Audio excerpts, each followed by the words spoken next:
Hi, this is Adam, Small Town Machine Shop. We're back to work on this guy. Today the goal is to get the headstock off the lathe, get the lathe pushed out of the way.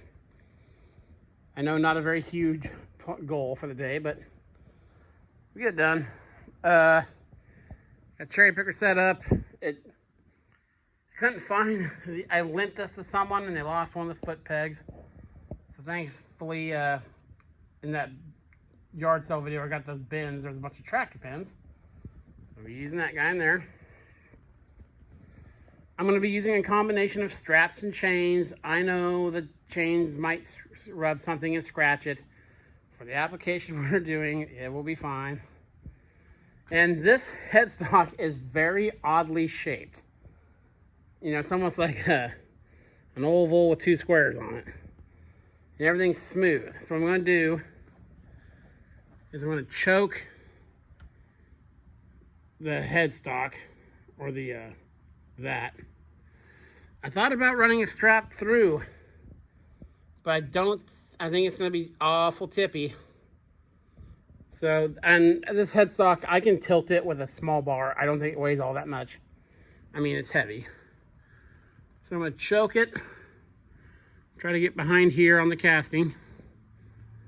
Then we're going to chain. I put this long bolt back in. And chain through there, underneath the clutch, and bring them together. I already pre-loosened these.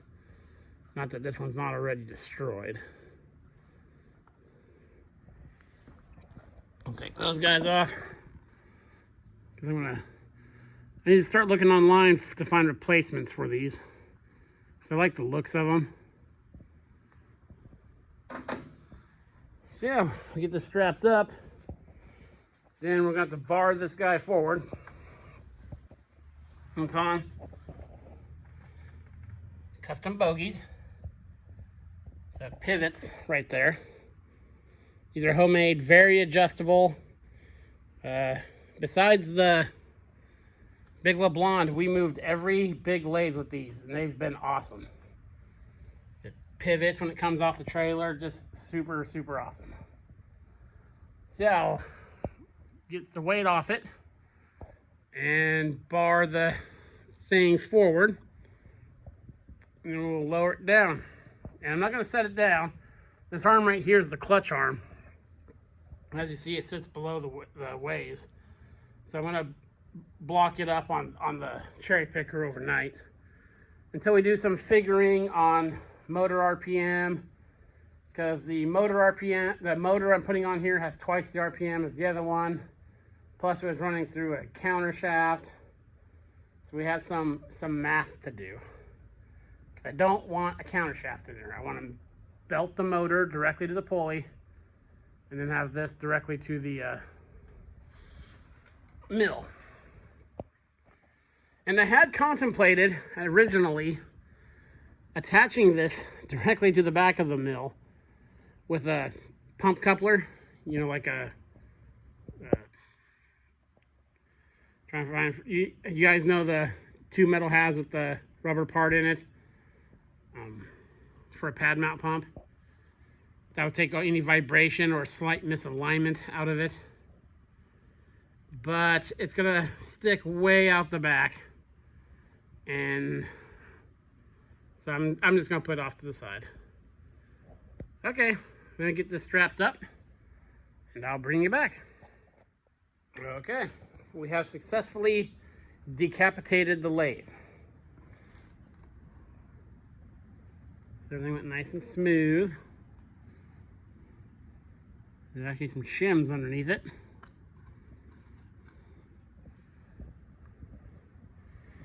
Still strapped up, still hooked up. So now that it's on the floor, you know, you get a better view of how large it is. So now I have some decisions to make. I was going to kick it this way, tuck it in there for the pulleys on the truck side to spin this. But I forgot, see that gear that pulley right there? That's what drives the power feed. This knob needs to be able to move. I don't want it in the belts. Not that I would ever turn it while it was on, but I just want them out of the way. So what I'm going to do is I'm rearranging this area here. The toolbox is going to go. I'm going to swing the mill this way and make it straight. So I'm going to twist the mill, push it in a few feet, because I want to take out one more section of workbench over there. Because the way I have stuff organized with this stuff, it freed up a lot of room. So I'm going to turn it this way. And this will be on this side, sticking out the back a little bit. So all the pulleys and stuff are over there.